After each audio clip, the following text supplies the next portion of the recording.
అయినటువంటి టంగుటూరి ప్రకాశం పంతులు గారి పేరు పెట్టారు. ఎక్కడా తన సొంత పేరు పెట్టుకోవాలా. ఈరోజు పరిస్థితులు దానికి భిన్నంగా జరుగుతూ ఉన్నాయి. చారుడు మట్టి కూడా వేయరు, చారుడు చేయరు, పేర్లు పెట్టుకుంటూ ఉంటారు. కానీ కోటయ్య గారు ఆ రోజు ఎన్ని చేసినప్పటికీ కూడా ఒక్కటి కూడా ఆయన పేరు పెట్టుకోవాలా. కాబట్టి ఇవాళ వ్యాపారం వాణిజ్యంగా మారుతూ సొసైటీ పట్ల అంకితభావంతో లేకపోవటం వల్ల మరి నేటి రాజకీయాలు కడదవ పడతా ఉంటాయి.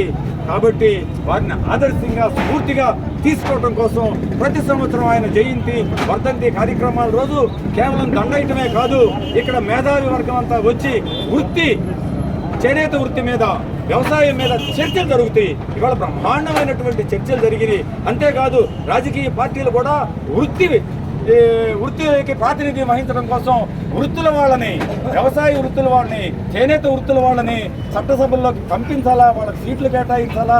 వాళ్ళ దగ్గర డబ్బు ఉండకపోతే అక్కడ రిప్రజెంటేషన్ చేసేవాళ్ళు ఉండరు. సమస్య మరుగున పడిపోతూ ఉంది. కాబట్టి రాజకీయ పార్టీలు ఇది గుర్తించి ఈ ఉద్యమం వైపు అడుగు ముందుకు వేయాలి అని ఈ సందర్భంగా చెప్తా ఉంటే రోమాలు నెక్కబడుతూ ఉన్నాయి. దీన్ని ఇదే విధంగా ముందుకు తీసుకుపోవడానికి మేధావి వర్గమైనటువంటి తన జీవితాన్ని త్యాగం చేస్తూ భారతదేశ వ్యాప్తంగా కోటయ్య గారి ఆశయాన్ని కావచ్చు ఇంకా ముందుకు వెళ్ళి కొనసాగిస్తున్నటువంటి పిహెచ్డి చేసి, వ్యవసాయంలో పిహెచ్డి చేశారు, చేనేతల మీద ఇప్పుడు మోహన్ రావు గారి మీద పిహెచ్డి చేస్తూ ఉన్నారు.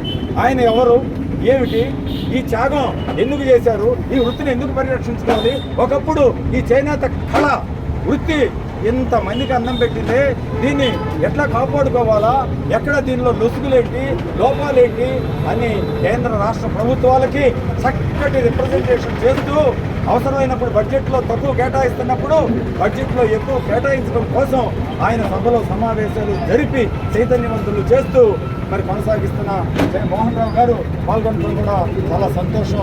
ఈ యొక్క కార్యక్రమాన్ని భవిష్యత్తులో కూడా ఇదే విధంగా ముందుకు తీసుకెళ్ళి పోతామని సహకరించిన మీరందరికీ కూడా మనస్ఫూర్తిగా అభినందనలు తెలియజేస్తున్నాను.